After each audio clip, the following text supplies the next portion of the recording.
Labas visiems, ką šitas video skirtas tiem žmonėms, kurie užduoda labai dažnai tuos pačius pasikartojančius klausimus.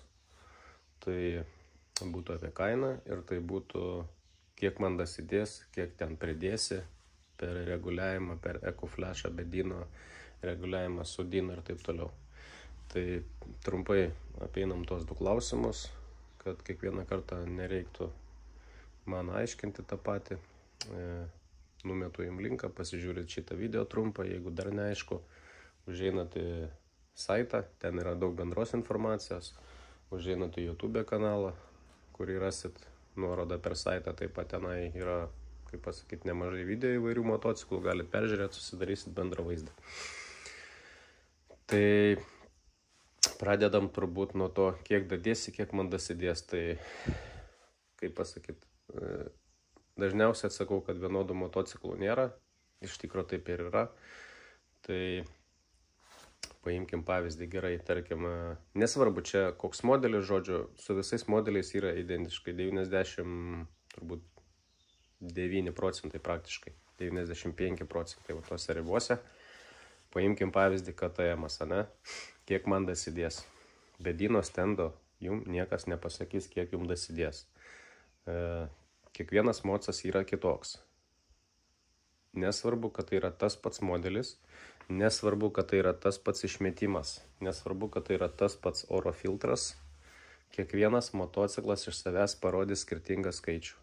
Kiekvienas mocas yra kitaip mechaniškai susidėvėjęs. Susidėvėjimą turiu amžių, variklio stovi tenai, kūro sistemos stovi, kūro siurblio tenai slėgi, tarkim, purkštukai tenais pas vienus daugiau užsikišę, pas kitus mažiau užsikišę.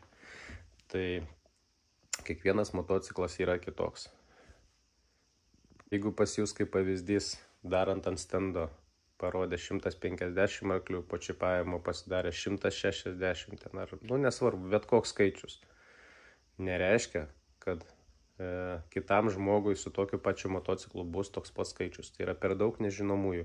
Čia kalba EcoFlash iš viso neina. EcoFlashas yra variklio valdymo bloko ir parametrų keitimas, programavimas, gerinimas, aplamai be motociklo, tik kompiuterio, tik turint kompiuterį. Tai ten netliekami realūs matavimai nei galios, nei mišinių. Tai yra vienas svarbiausias yra dalykas, reguliuojant motociklą ir didinant jo galią, yra kūro mišinio matavimas. Tai yra matuojama sudegusio ten oro ir kūro mišinys, koks jisai išeina per išmetimą, pagal tai yra reguliuojama. Kuo blogesnis mišinys pas jūs bus, tuo bus geresnis galutinis rezultatas. Kuo bus lygesnis, geresnis mišinys, tuo rezultatas bus mažesnis. Tai liečia maksimalų galingumą. Jeigu pas jūs buvo 150 ir pas jūs mišinys labai blogas, pas jūs gali būti ir 160, gali būti ir daugiau, čia priklauso nuo moco. Kiek mocas turi savyje apribojimų. Iš gamyklos dauguma naujesnių mocų, nebūtinai ir naujesnių, turi daug apribojimų. Tai gali kai kurie modeliam dasidėti dar 30 arklių. Ten kompresoriniam ir 100 arklių gali dasidėti. Paprastam vidutiniam motociklui atmosferinis variklis, nesvarbu kokie metai, jau 6 procentai dadėjus nuo bendro galingumo jau yra labai daug ir yra labai juntama, žinokit. Tai negalvokit, kad dadėjus 5 arklius jūs nieko nepajusit, jūs tikrai pajusit, patikėkit. Maksimaliam galingume gali dasidėti mažiau, gali nedasidėti maksimaliam galingume nieko. Bet gali dasidėti kitam diapazone nuo žemų ir vidutinėse, ten, kur jūs praleidžiate 95 procentų savo laiko. Ten gali ant maksimumo gali dasidėti 0, o ant žemų vidutinių gali dasidėti 10, 15, 20 arklių, įvairiai būna. Tai kaip ir sakiau, vienodų mocų nėra. Niekada neklauskite, kiek man dasidės, aš tikrai nežinau. Tam yra dino stendas, tam yra matavimai ir čia toksai, klausimas žodžiu apie nieką. Čia nėra tas variantas kaip su automobiliais, copy-paste tuningų, turbinos ir kokias jums pasakė. Čia jums dasidės 20 procentų, čia jums dasidės 30 procentų. Čia yra atmosferinis variklis ir su šito dalyku šitie bairiai neveikia. Jums niekas niekada nepasakys, nebent yra darytas toks pats modelis, praktiškai identiškas, gali pasakyti preliminarius skaičius, jeigu jūsų mocas ten, jeigu naujas iš salono, tai yra vienas dalykas. tada jūs galite pasakyti, daugmaž labai tiksliai. Bet jeigu mocas yra su neaiškia istorija ir neaiškia susidėvėjimo istorija, tai tų skaičių yra beprasmiška spėlioti. Tai toks dalykas. Tai dėl EcoFlash'as ar Dino standas visada rekomenduoju rinktis reguliavimą taip, kaip turi būti Dino standai, kur jums parodyti pilni rezultatai, kiek buvo, koks kuro mišinys buvo, koks yra galingumas po reguliavimo ir koks yra mišinys po reguliavimo visuose gazo diapazonuose. Ne vienoj gazo padėti, kaip dauguma tunerių rodo. Tarkim, gazas dugnas. Sureguliavo gazą dugną. Parodė gazą dugną. Viskas. Čia jūs įsivaizduojat, kad yra topas, geriau ir taip toliau. Tai reguliuojasi ne tik tai gazas dugnas. Turiuomenį, aš reguliuoju ne tik tai gazo dugną, reguliuojasi visi gazo diapazonai. Tai yra nuo 0 iki 100, tai yra 100 gazo padėčių. Reguliuojasi visas pilnas diapazonas. Tai yra labai svarbu, atkreipkite dėmesį ten, kur jums siūlo kažkokias paslaugas. Ir kai jums rodo rezultatus, jeigu jums rodo tik tai pilną dugną gazą, sureguliuota, tarkim, tai yra nekokybiškas darbas. Jums turi parodyti, jums turi sureguliuoti pilną gazą, tai yra drivability vadinasi.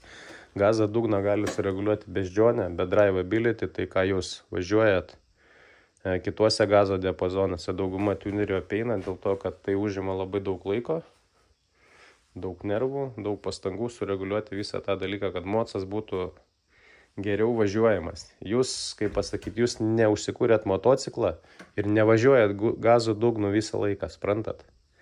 Tai įsivaizduokit, va šitas visas kitas diapazonas, jisai privalomai taip pat turi būti sureguliuotas.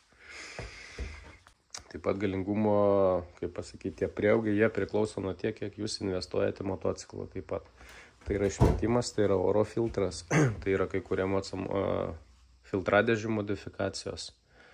Tai yra bet kokios upgrade'ai, kurie pagerina, kaip pasakyti, motociklo techninės charakteristikas, ne? Bet visą tai sudėjus, išmetimą, filtrą, dar kažką ir nieko nedarant, jums iš jų nebus absoliučiai jokios naudos. Jūs tik tai gadinat motociklą. Taip, garsą jūs turėsit, bet kas liečia galios atžvilgių ir variklio, kaip pasakyti, saugumui ir geresniam veikimui, tas tikrai nepadės. Jeigu jūs upgrade'inat, mocą pagal tai reikia sureguliuoti. Mocas pats nežino, kad jūs jam uždėjo tokį išmetimą. Iš kur jisai žino, kaip jam ką daryti. Jisai daro taip, kaip išėjo iš gamyklos. Su standartiniu išmetimu, su katalizatorium, su bakeliu dideliu, užrestriktintu ir taip toliau. Trumpai, bet manau, esmę supratot. Skaičių be stendo niekada neklauskit, jums tiksliai niekas nepasakys. Nenusivilkite, jeigu jums kažkas nepasakė skaičių. Žinokit, susireguliavę motociklą ant stendo taip, kaip priklauso, jūs tikrai nesigalėsit. EcoFlash'as yra kita tema. EcoFlash'as yra, kaip ir sakiau, programavimas be motociklo. Ten yra visiškai kita specifika. Jo ir kaina yra, tai pradedam apie kainą. EcoFlash'o kaina yra žymiai pigesnė. Jo kaina gali kainuoti nuo 250 iki 350 eurų dažniausiai tuose ribose, nepriklausomai koks motociklas. Jeigu motociklo valdymo blokas kažkoks sudėtingesnis, specifinis, su retesniu valdymo bloko part numeriu, tai yra, tada kaina gali būti kitokia. Toliau, kas liečia reguliavimą ant stendo, yra inline motorai ir yra V formos motorai arba 2 cilindrų inline motorai. Tai yra inline motoras, tai yra, kai yra 4 cilindrai, stovintis vienas šalia kito. Tai yra japonai daugumoje. V formos motorai arba inline 2 cilindrai yra kita tema. Tai kaip pavyzdys. V formos variklis, KTM-as. Reguliuojant inline 4 cilindrų motorus užtenka mišinius matuoti unifikuotus. Tai yra, kaip išeina 4 cilindrai iš motoro, jie susijungia į vadinamas kelnes, tie 4 vamzdžiai ir mišinys matuojamas už to sujungimo, už to, žodžiu, 4 tų cilindrų vamzdžių susijungimo. Tai yra unifikuotas reguliavimas. Japonams tai puikiausiai tinkamas dalykas, efektyvus ir taip toliau.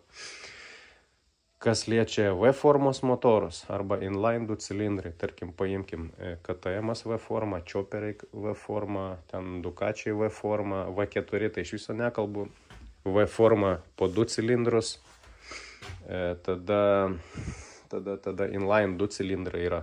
Inline'as, bet 2 cilindrai, tai yra naujesnės Aprilios, pavyzdžiui, RS660. Tai va, tokio principo motorus privaloma yra reguliuoti kiekvieną cilindrų pusę atskirai. Tai yra mišinys jau įmamas neunifikuotas, kur susijungia visi vamzdžiai. O mišinys įmamas iš kiekvienos cilindrų pusės atskirai. Tokio tipo motoram tai yra privaloma ir būtina sureguliuoti kiekvieną cilindrą atskirai. Kodėl? Todėl, kad kiekvienas cilindras dirba atskirais mapais, kiekvienas cilindras dirba kitokiu kūro mišiniu. Tokiu būdu, reguliuojant tokius variklius, jūs pasieksite maksimalų galingumą, geriausią ir maksimalų, kaip pasakyti, efektyvumą. Tai tokio tipo motorus užtrunka sureguliuoti, kartais 2, kartais 3 kartus ilgiau negu inline. Tai tas viskas atsiliepia į laiką ir tas laikas, aišku, atsiliepia į kainą. Tai kaip ir dar kartą noriu pasakyti, kodėl reikia reguliuoti atskirai, kodėl ne sujungimo tenais ir taip toliau.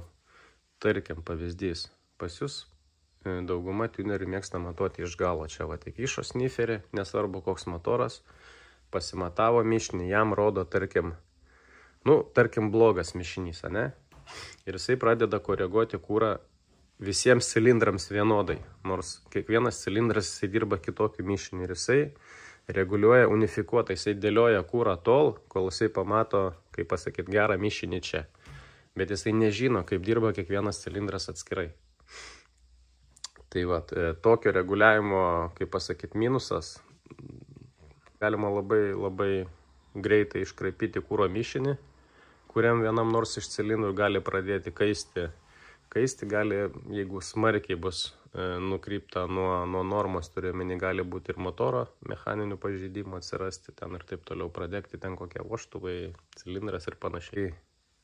Kaip ir sakiau, tokio reguliavimo minusas - nežinojimas, kaip koks cilindras dirba. Pavyzdys, priekinis cilindras dirba labai per liesų mišinių, negerų mišinių. Galinis cilindras dirba labai per riebių mišinių, taip pat negerų mišinių, arba atvirkščiai, nesvarbu. Jeigu V forma, tai yra iš viso 4 cilindrai, kiekvienas cilindrų pusė dar skirtingai dirba. Jūs pamatavę per čia labai per liesą ir labai per riebų, jūs per čia galite gauti idealų kūro mišinį. Ten jau, kuris yra susimaišantis bakelyje ir jum išeina per išmetimą. Įkištas sniferis, per čia jisai matuoja unifikuotą. Tai tas, kas matuoja per čia, dėlioja kūro mišinį. Jisai dėlioja, kaip pasakyti, visiems vienodai cilindram, gauna per čia gerą, bet jisai nežino, kaip koks cilindras dirba. Tai, kaip ir sakiau, tai tikrai nėra gerai tokio tipo motoram. Tai, manau, supratote apie formą taip pat, kodėl tai yra būtina, jeigu tai įmanoma. Yra išimčių NV formos motorų, kai kuriam modeliam, pavyzdžiui, kai kuriam Ducatiam, V2, dažniausiai būna V2 motoram. Nėra galimybės variklio valdyme bloke kiekvieno cilindro atskirai reguliuoti. Tai yra techniniai niuansai, kai gamintojas nedavė tokios galimybės atskirai koreguoti kūro mišinį kiekvienam cilindrui. Tai čia jau kito varianto nėra. Jūs koreguojat unifikuotą. Tarkim, nėra cylinder 1, cylinder 2 modifikacijos galimybės. Jūs modifikuojat bendrą kūro mapą visiems cilindrams. Tai yra išimtis iš taisyklės, žodžiu, tai būna tik dažniausiai, retiem modeliam. Tai apie kainą. V formos motorą sureguliuoti pas mane bent jau kainuoja nuo 650 eurų ir viršo. Tai priklausomai koks variklis, koks motociklas, metai, koks variklio valdymo blokas ir taip toliau. Tai pradinis taškas yra nuo 600 eurų. Kadangi darbo yra, kartais 2 ir kartais 3 kartus daugiau negu su inline'u. Tai pavyzdys ten, nežinau, kokie Ducatiai, ne? Variklio valdymo blokų pas jas neįmanoma nuskaityti per diagnostiką. Nėra taip, kad jums kažkas įkišo fiškę, duomenys nusitraukė, ten kažką padarė ir rašė. Pas Ducatius tiesa yra, pas kai kuriuos modelius, tai kontinentalio valdymo blokas 3CM vadinasi. Tenais galima nusiskaityti per diagnostiką. Visi naujesni mocai reikia išiminėti kompiuterį. Tai pavyzdys kokią Panigale V4.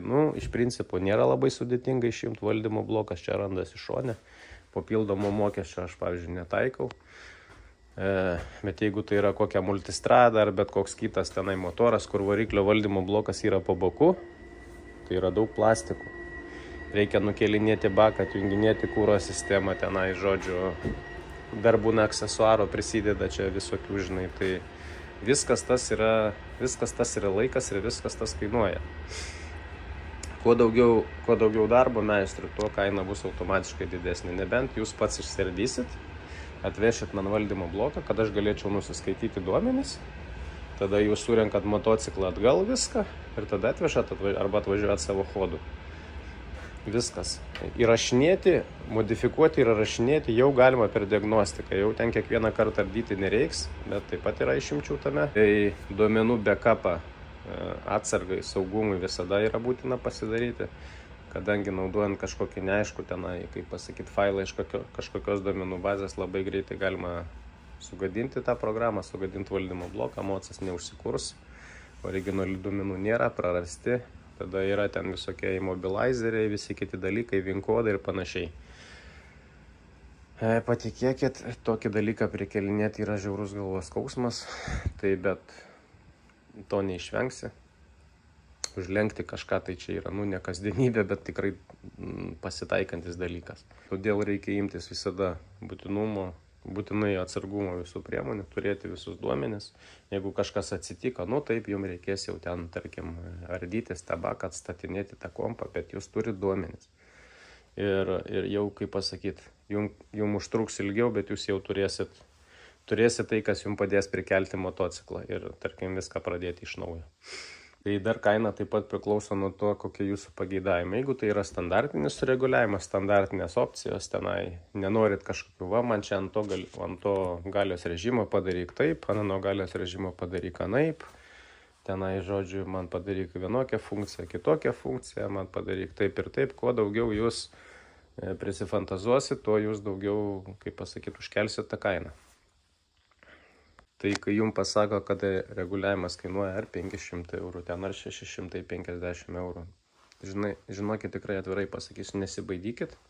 Šiai dienai tai tikrai nėra dideli pinigai už kokybiškai atliktą darbą. Tai nėra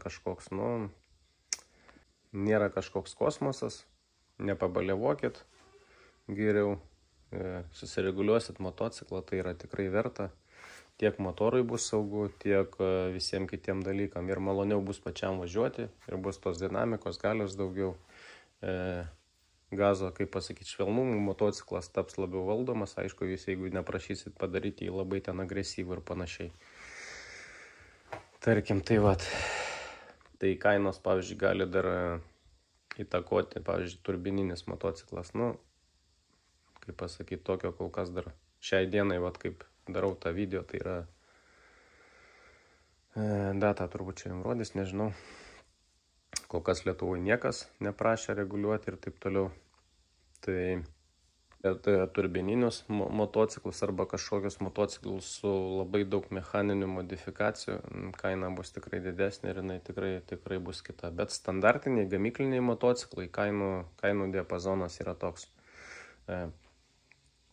Kitas dalykas, dyno matavimai, kiek kainuoja. Tai išmatuoti motociklo galingumą prie ne vienos gazo padėties, ne tik gazo dugno, tai kainuoja, priklauso nuo motociklo taip pat. Tai kainuoja, dažniausiai 100 eurų. Galios ir sukimo momento matavimai. Tai kitas dalykas, kai matuojam ir galingumą, ir kūro mišinį. Tai tokio matavimo kaino jau yra dažniausiai apie 150 eurų, jeigu jūs norite ir galingumą pamatyti, ir kokiu mišiniu dirba jūsų variklis. Tai išmatavus visą tą reikalą, jeigu mes pamatom, aš jums parodau, ta prasme, rezultatus. Jeigu ten mišinys labai blogas ir taip toliau, ir yra tikrai galimybė siekti žymiai geresnį rezultatą, ir jūs paliekat mocą iš karto reguliavimui, To matavimo kaina įsiskaičiuoja jau į bendrą darbų kainą. Jeigu jūs išsimatavot tiesiog ir tai dienai nieko nedarot, jūs tiesiog sumokat už matavimus, antrą kartą jau, tarkim, kažkada sugalvojat, darysiu. Ta matavimo kaina jau nebeįsiskaičiuoja. Vėl reguliavimo kaina vėl bus nuo 500 eurų. Bet šiai minutėj daugiau nesugalvoju, ką čia galėčiau pridėti. Toj temoje galima čia leistis į smulkmenas, čia valandą šnekėti, bet čia toks bendram supratimui, kad jūs suprastumėte apie kainą kalbą ir man nereiktų kiekvieną kartą, čia nežinau, po pusę valandos kiekvienam ten aiškinti. Skambinti nenori žmonės, žinutės rašo. Ten, kai atrašai trumpai arba neturi laiko atrašyti, tai pyksta tada tenais. Žodžiu, nebijokit niekada skambinti. Kai paskambinsit, jeigu aš atsiliepiu, reiškia, aš turiu laiko kalbėti ir aš galiu kalbėti. Jeigu aš neatsiliepiu, aš visada būna perskambinu. Ir tada galėsim ten tos visus niuansus, kaip pasakyti, pasikalbėti apie tai, kas jums yra įdomu. Tai tie visi ten žinučių rašinėjimai, kartais, kai netingiu ir turiu laiko, tikrai atrašau, bet tikrai ne, kaip pasakyti, ne tokia išplėstinė tema, glaustai taip ir taip. Tai jeigu jums kažkada pasirodo, kad aš jums atrašau ten ar grubiai ar kažkas, tai taip nėra. Pas visus gali būti ir bloga nuotaika ir dar kažkas ir panašiai. Tai tą dalyką nekreipkite dėmesio. Niekas čia ant jūsų nepyksta ir jūs nepykit, kaip pasakyti, ant manęs. Tai manau, dabar bus viskas aišku. Tai kol kas tada iki pasimatymų. Paka.